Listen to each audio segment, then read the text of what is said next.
Hey guys, it's Murad Murali. Hope you guys are doing well today. Back at it again with another documentary style video. I haven't done one of these on my channel for quite a while, and with Love Island beginning again this week, I thought I would do a particular documentary style related video in relation to Love Island and how it practically survived cancellation. Yes, you heard that first here guys, well not first, but cancellation, tragedy and a ratings massive slump, and how it's bounced back to be the UK's most talked about reality TV show with blockbuster ratings. Love Island is in for its biggest year yet as a saucy reality show prepares to launch a winter version in South Africa this January, as it marks the first time the show has been stepped up for 2 series a year, and they're also upping the budget by transferring the action to the Southern Hemisphere. But how did it come to this point to become the ITV's flagship reality TV show? Here we're going to basically reflect on its massive success and blockbuster ratings. The brand has gone through major changes in its 15-year journey. Yes, you heard that here, a 15-year journey, as it actually started out as Celebrity Love Island way back in 2005.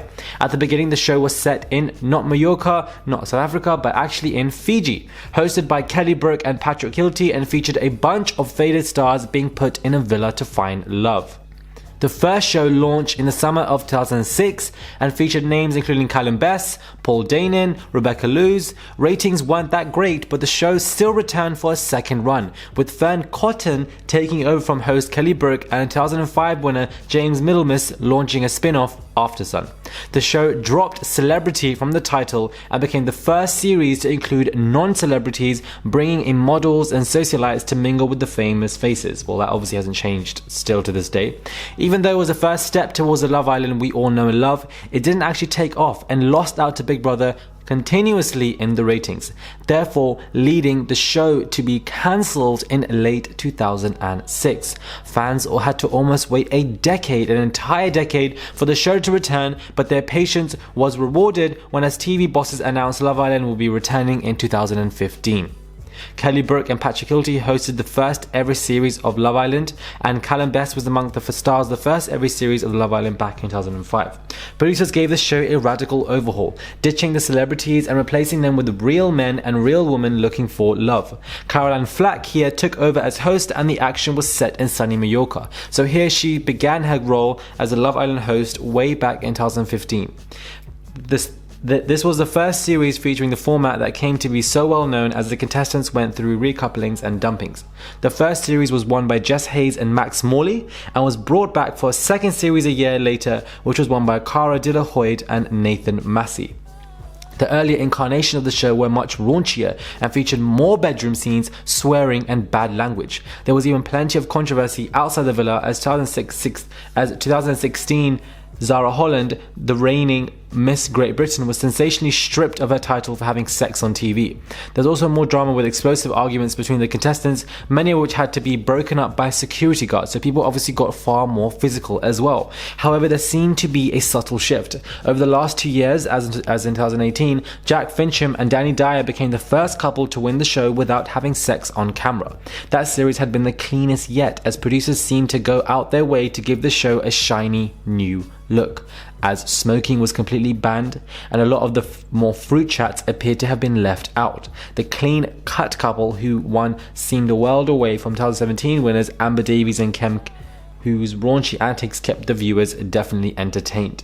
There will also appear to be more focus on getting the most physically perfect contestants possible, with casting bosses seemingly relying on modelling agencies to provide picture-perfect specimens. The glossy new looks reached new heights this year as the house was packed with models and influencers. The show's water bottles became the summer's must-have accessory once again, and the show even launched a makeup collection, suitcases and wash bags. Despite the amazing highs of the show, there has been heartbreaking lows, as 2 former Love Island contestants took their own lives over the last 2 years. Sophie Graydon from 2016 died in 2018, aged 32, while 2017 contestant Mike was found hanged in March, aged 26. The worrying pattern hit headlines again this year following the death of Jeremy Kyle's guest Steve Diamond, who took his own life days after failing a lie test on the show. The Jeremy Kyle show was cancelled and ITV bosses vowed a major revamp of its premier reality TV product Love Island. As well as implementing new guidelines for aftercare, they also made sure all the stars are looked after during the show and for many weeks after they left the villa with access to support and a psychologist. Interesting. They even removed the show's notorious lie test, which had been previously used to derail couples in the villa with forced truth-telling.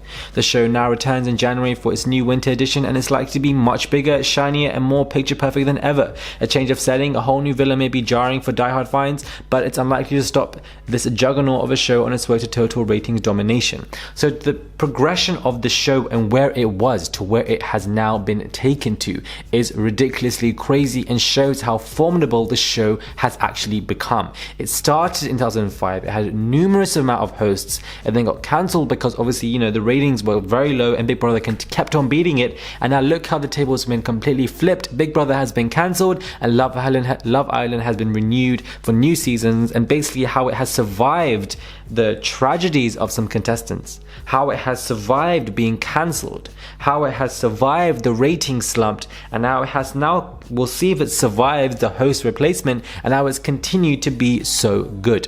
Let me know your thoughts on when it comes to this mini documentary. I thought I'd do a quick kind of video just to give you an overview, a backhaul, a history of Love Island and what is going on with this particular show and how it was and where it has come to and how long it has survived for. Do subscribe, click that button for daily and consistent content, and I'll catch you guys soon for another video.